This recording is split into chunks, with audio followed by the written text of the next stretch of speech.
মমতার মিশন উত্তর। শুক্রবার প্রথম দফায় উত্তরের 3 জেলায় ভোট প্রচারে ঝড় তুলতে উত্তরবঙ্গে মুখ্যমন্ত্রী আজ কোচবিহারের রাসমেলার মাঠে সভা করবেন এবং পরে আলিপুরদুয়ারের ডিমডিমায় সভা করবেন তিনি। নতুন কি রাজনৈতিক বার্তা দেবেন তৃণমূল নেত্রী, নজর সেদিকেই। আজ দু জায়গায় জনসভা রয়েছে মুখ্যমন্ত্রী মমতা বন্দ্যোপাধ্যায়। শুক্রবার প্রথম দফার উত্তরের 3 জেলায় ভোটের আগে প্রচারে ঝড় তুলতে উত্তরবঙ্গে মুখ্যমন্ত্রী মমতা বন্দ্যোপাধ্যায় কোচবিহারের পাশাপাশি আলিপুরদুয়ারেও আজ জনসভা করবেন তৃণমূল নেত্রী মমতা বন্দ্যোপাধ্যায়। তিনি ঠিক কি বার্তা দেবেন সেদিকেই নজর সকলের। নতুন কি রাজনৈতিক বার্তা দেবেন তৃণমূল নেত্রী? মমতার মিশন উত্তরবঙ্গ।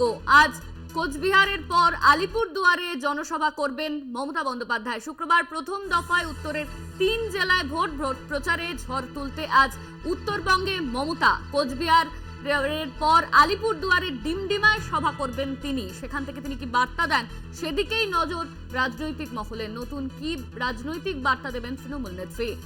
শুক্রবার প্রথম দফায় উত্তরের 3 জেলায় ভোট, তার আগে প্রচারে ঝড় তুলতে উত্তরবঙ্গে মুখ্যমন্ত্রী মমতা বন্দ্যোপাধ্যায় আজ কোচবিহারের রাসমেলার মাঠে সভা করবেন আর এরপর আলিপুরদুয়ারের ডিমডিমায় সভা করবেন মমতা। এই মুহূর্তে আমাদের সঙ্গে রয়েছেন আমাদের বিশেষ প্রতিনিধি দেবজ্যোতি ঘোষ। দেবজ্যোতি, আজ আলিপুরদুয়ার কোচবিহারে মুখ্যমন্ত্রীর জনসভা রয়েছে, প্রচারে ঝড় তুলতে উত্তরবঙ্গে মুখ্যমন্ত্রী মমতা বন্দ্যোপাধ্যায়। ঠিক কি বার্তা দিতে চলেছেন তিনি সেখান থেকে?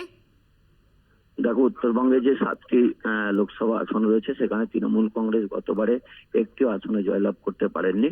সেই জায়গাতে গত কয়েকদিন ধরে অভিষেক বন্দ্যোপাধ্যায়, মমতা বন্দ্যোপাধ্যায় সেখানে ঘাঁটি গেড়েছিলেন এবং সেই জমি পুনরুদ্ধারের জন্য বেশ কিছু কর্মসূচি তারা করেছেন। মমতা বন্দ্যোপাধ্যায়ের আজকে দুটো কর্মসূচি রয়েছে। প্রথমটি কোচবিহারের রাসমেলা ময়দানে এবং দ্বিতীয়টি আলিপুরদুয়ারের ডিমডিমা চা বাগানে তার কর্মসূচি রয়েছে। অত্যন্ত গুরুত্বপূর্ণ, কারণ তৃণমূল কংগ্রেসের পক্ষ থেকে ইতিমধ্যেই কিন্তু তাদের উত্তরবঙ্গে বেশ কিছুটা শক্তি বৃদ্ধি হয়েছে। যে 7টি আসন রয়েছে সেই 7টি আসনের উদ্ধারের জন্য তৃণমূল কংগ্রেস নেত্রী মমতা বন্দ্যোপাধ্যায় কয়েকদিন ধরেই সেখানে আছেন। সেই জলপাইগুড়ির টর্নেডো থেকে তিনি উত্তরবঙ্গেই রয়েছেন। মাঝে ঈদের সময় তিনি একদিনের জন্য কলকাতায় ফিরেছিলেন। তারপর থেকে তার এই কর্মসূচি অর্থাৎ নিবিড় জনসংযোগের উদ্দেশ্যে মমতা বন্দ্যোপাধ্যায়ের উত্তরবঙ্গ সফর অত্যন্ত রাজনৈতিকভাবে গুরুত্বপূর্ণ। অনন্যা, ধন্যবাদ তোমায় দেবজ্যোতি। আমাদের সঙ্গে ছিলেন আমাদের বিশেষ প্রতিনিধি দেবজ্যোতি ঘোষ।